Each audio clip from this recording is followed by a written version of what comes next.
In this video, I'm going to show you how to download and install Euro Truck Simulator 2 on your PC or laptop. First, we need to download the Steam app.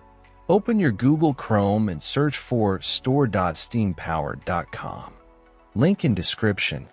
Click on the Install Steam button on this page.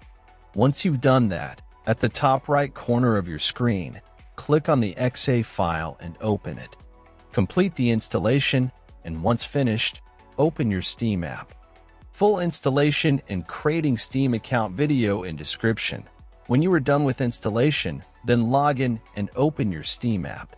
Now, go to Store and click on the search box at the top right-hand corner. Search for Euro Truck Simulator. In drop-down menu, click on Euro Truck Simulator, then scroll down until you see Added to the Cart button. Click on it. Now click on Purchase for myself.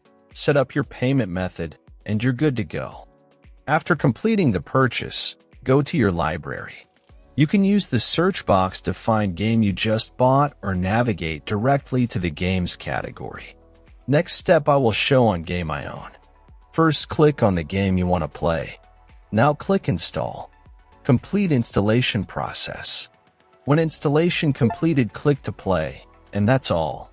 Thanks for watching. Subscribe and help reach 1,000 subscribers mark so I can make more tutorials.